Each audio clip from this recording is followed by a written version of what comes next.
Hey everybody, it's Scott Steen with winnersandwhiners.com coming to you with the Hump Day edition of Today in Sports Betting. Doing it MLB style, it is game 2 of the World Series. Scott, last night we saw the reasons why the Dodgers are massive favorites in this series. They did just about everything right. They ran the base as well, took the extra base, got the big hit at the big time, throw a little power in there. Enough pitching to get it done. Good starting pitching, decent relief pitching. And Bob's your uncle. There's an 8-3 win for the Dodgers. Anything going to go different tonight? Well, I think the pitching matchup definitely benefits the Rays here. If you want to just break down Snell versus Gonsolin, you could argue. I think Game 1 basically went exactly the way that we thought it would.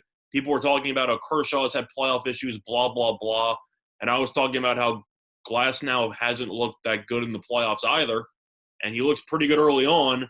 Then his control completely fell apart, and then Cash decided to torture him by leaving him in for 113 pitches. So I don't understand that move.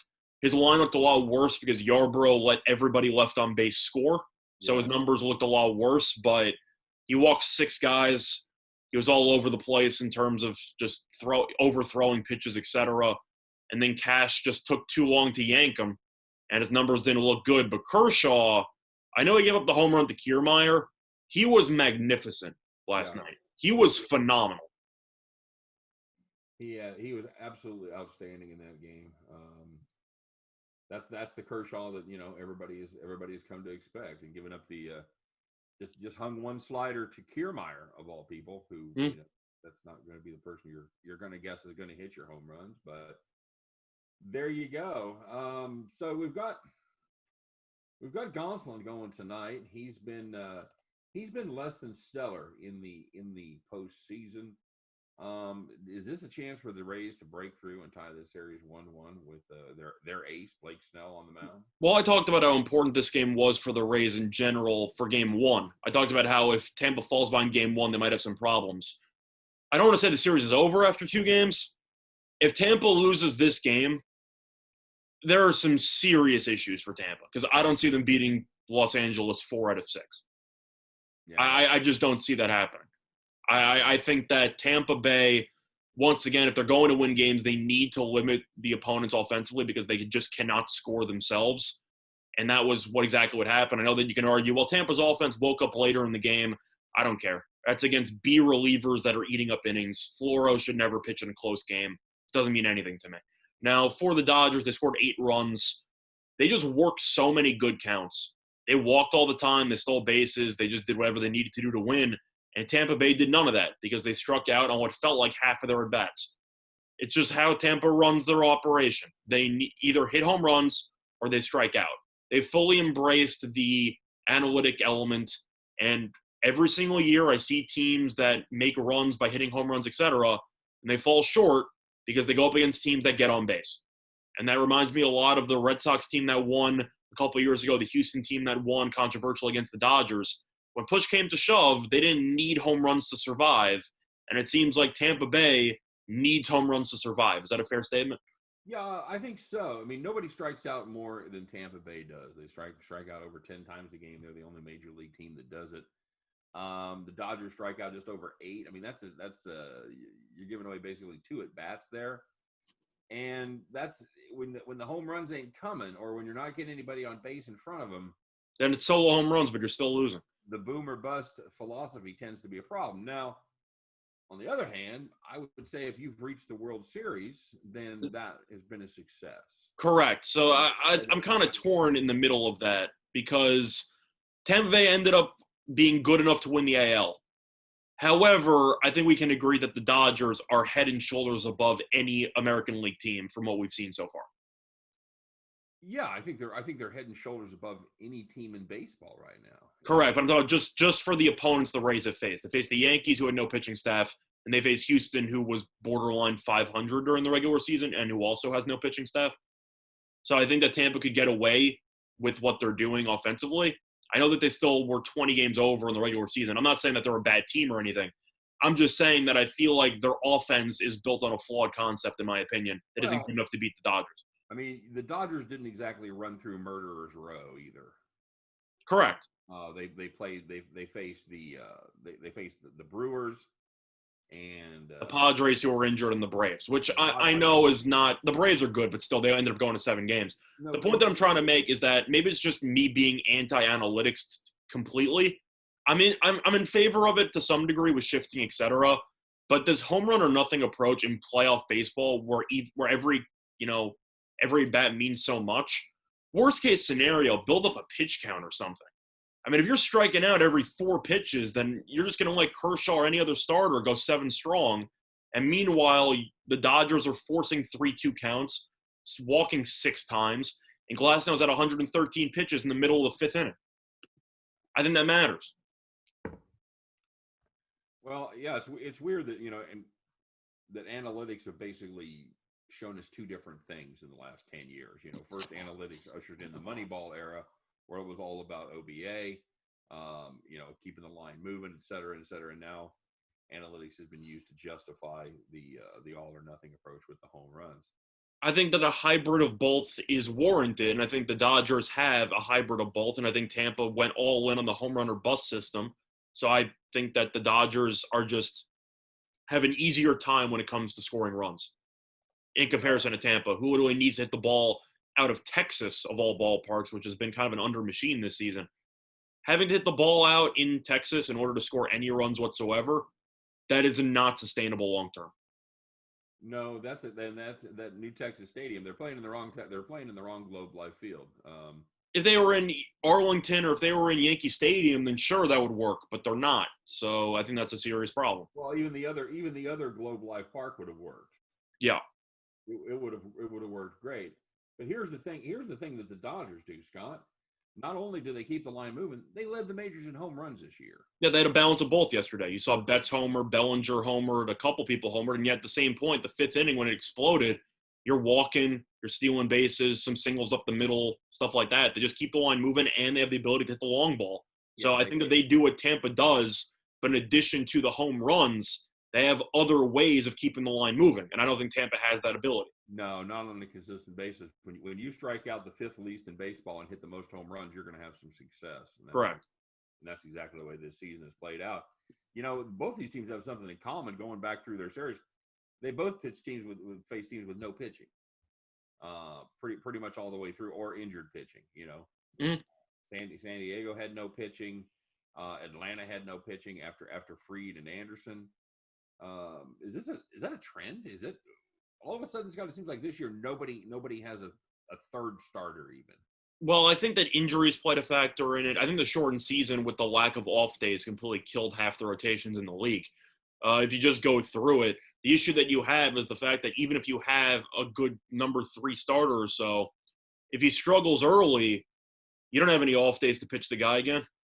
Your rotation's in shambles. You usually need a day off so you can get the game 1 starter to flip over to either game 4 or game 5, which is why Cole pitching in game 5 on basically 3 days rest was necessary. But in most case scenarios, he would have had 4 days. Glasnow pitching on 2 days rest against the Yankees, a perfect example of that. You just don't have enough off days.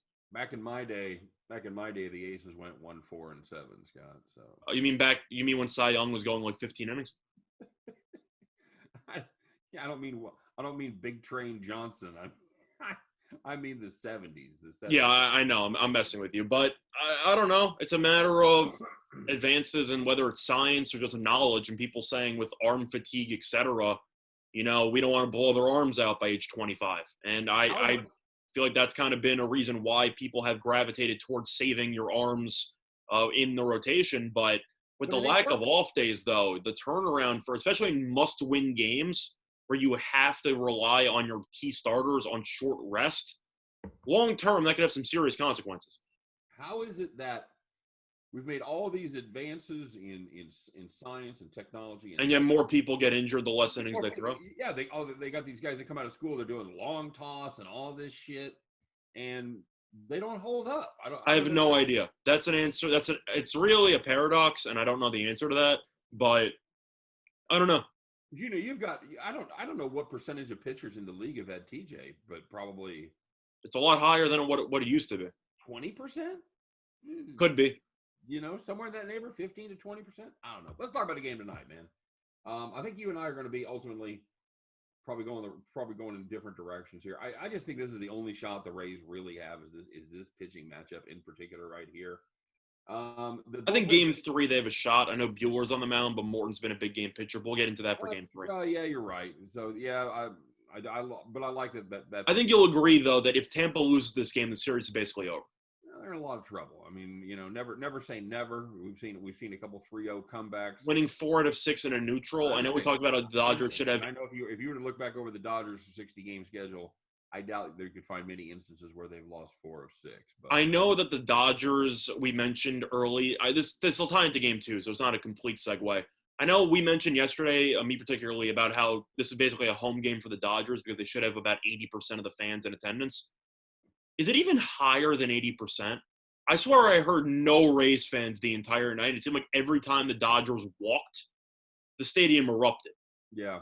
Is it like 90%? Oh, yeah, I think so. I don't think there was any Tampa people there. No, I don't. Like, I'm trying to think when Kiermaier homered, did I hear anything from the stands? I don't think I heard anything. I don't. Yes, you certainly don't remember half the people cheering. I just know that I said it was 80% Dodger fans there. It might be 90. Yeah, and then there's only I think they were 12,000 there. Something like that. I know that with the capacities, I never really know anymore. But 12,000 in a baseball stadium is a hell of a lot different than 12,000 in a football stadium. Correct. Plus, when you're playing the whole season with no fans and you suddenly have any fans in attendance, yeah, the sound's going to amplify. Yeah, you've gone from taking BP to actually playing in the World Series. So yeah, and you have 90% of the people rooting for the Dodgers. I think that definitely helps. I'm going to go ahead. I'm going to take the Rays. And this, by the way, this line has plummeted. Last night it was Rays plus 139. It is now plus 121. We've basically gone from 7 to 5 to 6 to 5 on the Tampa Bay Rays. So at least I'm thinking like the rest of the world is that this is going to be the Rays' only shot. I'm gonna drop those odds even a little further. I'm going to take the Rays in the first 5. I think that's the play there. Before we get the bullpens involved, where the Dodgers, I think, still have a small advantage. I'm going to take the Rays first 5 plus 110. I'm going with the Dodgers. Yourself? I'm going with the Dodgers. Simply put, they're the better overall team. I don't think it's that close. Tampa Bay, I do respect the fact that they put up a little bit of an effort in the later innings in game 1. I don't think it matters. That game was over at that point. Dodgers just have the ability to move the line 1 through 9. Tampa doesn't. Gonsolin has been inconsistent, but I remember him being decent in the Atlanta series. Am I wrong about that? I thought he came out of relief and he was actually decent in that appearance. You do remember that incorrectly. He actually came out of the bullpen and he was bad. Yeah, he was. Maybe I watched him briefly and I thought he was decent, but okay, yeah, he went 2-2. Yeah, he wasn't great, but I don't know. For me, I'm gonna go with the Dodgers team total over again. I'm just gonna throw it out there. Tampa, even though they are in the World Series, they have lost 4 of their last 5. It's not like they're playing very well, and the Dodgers have just continued to win a variety of ways. Tampa, I respect the fact that they are embracing analytics to a certain degree. I disagree with the premise of home runs or nothing, and I think that's going to come to burn this team because they simply just cannot get people on base. I think that's a serious issue. Dodgers, you have Betts, who in my opinion is the best base runner in the entire league. You put that on full display in game 1. Everybody, Bellinger homered. You had a question about the shoulder. He ended up homering. You had Chris Taylor had some big hits. Smith had a big single there. Turner had a double. Whole team, I feel like, showed up besides Barnes, who's not going to be playing, thank God. And, yeah, I just think Dodgers are a better overall team. Snell, I know that he has been, I'd say, pretty good in the playoffs. His innings have been out of whack. Seems like Cash pulls him either in the 5th inning or even in the 3rd inning at some points. But his pitch counts have always gotten up there in the playoffs from what I've seen so far. And Tampa's been very conservative when it comes to letting him go distance. So I don't know how much Snell actually means for this start, if he's going to get pulled after about 4 or 5 innings. I'm going to go with the Dodgers. I just think they're the better overall team. I think they already can sense, I don't want to say blood in the water, but they know definitely if they win this game, they are in a prime position to pretty much roll over this team. And I think that if you're looking at a team total of 4.5 at plus 116 on DraftKings, I'll take that because they scored 8 in game 1, and Snell will give you maybe 5. So for that reason, I'll take the Dodgers over 4.5 runs at plus 115 or plus 116. Good enough. Yeah, Snell is not he's not a distance guy. He's failed to go six all year long. Mm. He has not completed 6 innings. So you got to figure he's going to be have a pretty short hook. But that's why I like the first five play there. I was trying to find some props to go with this game as well. Unfortunately, DraftKings had the juice a little bit too high, so I was trying to shop around to see if I could find a better line. I wanted something on Mookie Betts tonight, whether it's going to be runs, hits, pretty much anything. Hits, runs, RBIs, I really didn't care. He's faced Snell at least 20 plus times. Yeah, he's over 300 in terms of average. Betts, as you can tell in game one, he was completely dialed in. He looked fantastic in game one, which is good Yeah, for me because I have him. Faced him a lot there in the AL East, of course. Yeah, they faced a lot. Betts has had a lot of success in the past, and he's also batting leadoff. So there's a good chance he could end up crossing home plate a couple of times here. But you saw him in game one. He was completely dialed in. He homered, 2 stolen bases. He was fantastic all around. And it looks like Betts is completely dialed in. I think that against a familiar pitcher that he has faced before, he should continue to fare pretty well in this spot. But I'm trying to find good value because Betts to get one hit was like minus 200 or something. And I really wasn't interested in those lines. So I'm kind of trying to shop around here. But for hits, runs, RBIs, they do have it available on Bet Online. And for 3+ hits, runs, RBIs, so other words, over 2.5, it's at minus 108. I like that line. I think Betts should have a pretty solid game here in game 2. Do you have any thoughts on that? I'm trying to figure out why you have props on Bet Online and I don't. Because if you go to the player prop section, then it gives you props. Oh, why would you not? It's in a completely separate section, so you'll never find it if you actually look at the actual game matchup. But they have hits, runs, RBIs, 3+ and minus 108. Betts batting leadoff is a good chance to score runs. He also has a good chance to get hits off of Snell. He also went long in the game 1, and if he hits a home run, you automatically win. So sure, I'm fine with 2.5 over at minus 108. You have any thoughts on that? I still can't get that. I get bad requests when I hit player props. No. I'm saying if you scroll down, there's a separate section. I understand. I hit player props. I get just bad requests. It's not really? That's odd. Very odd. Do you have any thoughts on that over 2.5 though with Betts? No, I think that's solid. It's a total bases. You said? No, it's just hits, runs, RBIs. Hits, 2.5. Hits, runs, RBIs. Over 2.5 and minus 108. Home run gives you an automatic winner. Yep. What's it paying? Minus 108. Okay, I think there's some value there. I think it's a great deal. If the Dodgers' leadoff hitter is usually going to be in scoring position a couple of times, works for me. Yeah, and he is certainly swinging the bat well right now. So, do you think he's MVP right now through one game? Oh yeah, it has to be. Yeah, I agree. So, 8-1 ticket, huge for me. Yeah, we'll see what happens. Yeah, it's been the year of the futures for you, buddy. So far, we'll see what happens. I'm kind of bothered I missed out. I realized after I put in the 8-1 on Fox Bet that DraftKings had a promo for Betts to win MVP at 15-1. Of course, the max bet on that is really low because, they're not trying to get killed. But I realized that after, and I thought to myself, not my finest moment. But if he catches 8-1, I won't get greedy. Yeah. Oh no, good call there, buddy. All right, well, it should be fun. We've got an off day tomorrow in the World Series. We'll be talking a little. Perfect transition day. Thursday day off, and you got football. Yeah, we'll be talking a little college football, a little NFL. "Quote unquote" pro football, I guess is what they call it there in the East. Do they still call it pro football there? It's either that or FCS. I'm not sure what to call it anymore, but whatever it is, it's painful. The Campbell Camels take on the New York Giants, so that should be. I'll take the points with the Camels. No, oh God, it's not pretty. But I know we're also shifting around the schedule a little bit over the next couple of days, so we might do some videos a little bit earlier in the week than we normally do. Yeah, that's right. You're going to you meet me tonight in Atlantic City, buddy. I'm going to legal gambling land, and I'm going to try to put in some bets, play some poker tournaments. We'll see what happens. All right, very good. All right, guys. Well, that's a wrap for the show today. We're kind of on different sides here. I don't hate the Dodgers in this spot. I just think if the Tampa Bay Rays break through, this is going to be the night. Would you agree, though, that over 4.5 runs at plus 116 for the Dodgers is kind of absurd? I know Snell's good and all, but plus 116. What, are you serious? Trying to see the last time the Dodgers.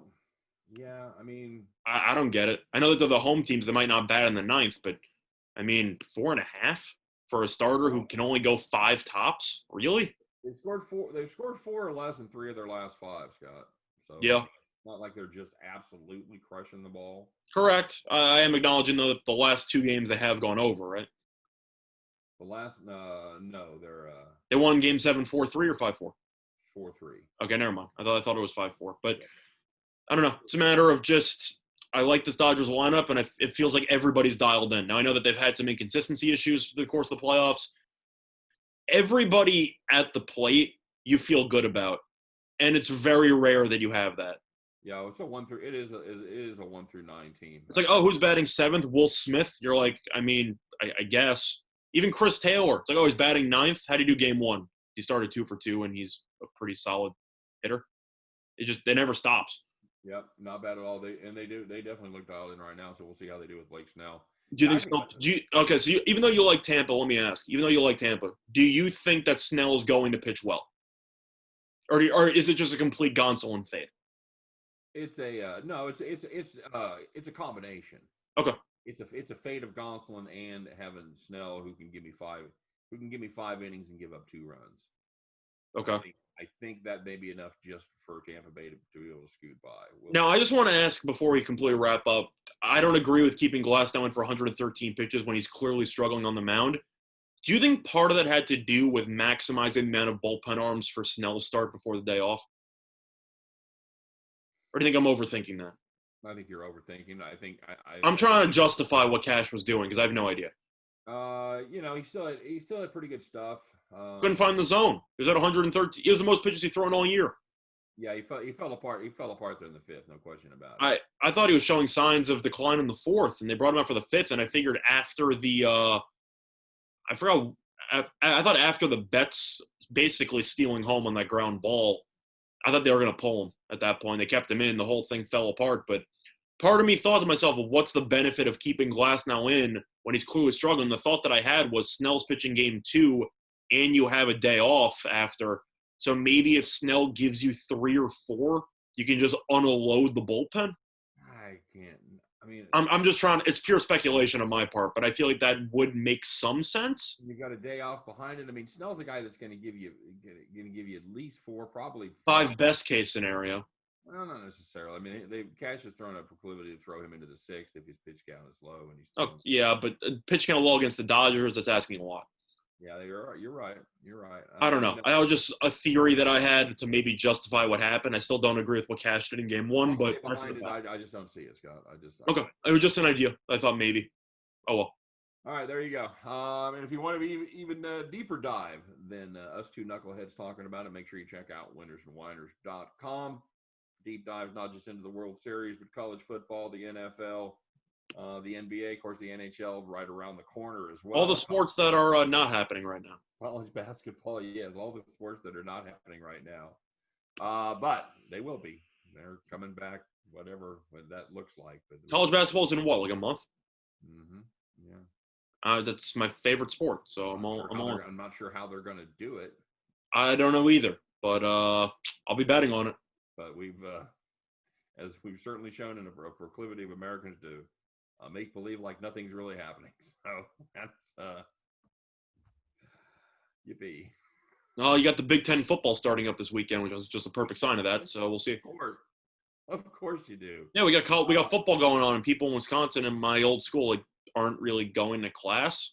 But sure, it's send the athletes to face off against all these other colleges. Yeah, it should be fun. Is that Nebraska opens with Ohio State, and then they were demanding a season. They wanted it more than anybody else, and the reward was Ohio State week 1. Exactly what I was going to say. There couldn't have been more whining from the state of Nebraska, which I don't understand. I mean, I figured Nebraska would want to stop the season after how they played the last couple of years. Yes, give Scott a year. Give Scott Frost a year to reset or do something. My God, give Taylor Martinez a chance to graduate and get the hell out of there. All I know for the fact of Nebraska is they might try hard. I don't think it's going to matter for week 1. I'm not going to give. I don't know if it's going to be one of my picks for the college football show or not. I'm not taking the points with Nebraska. I'll tell you that much. My favorite.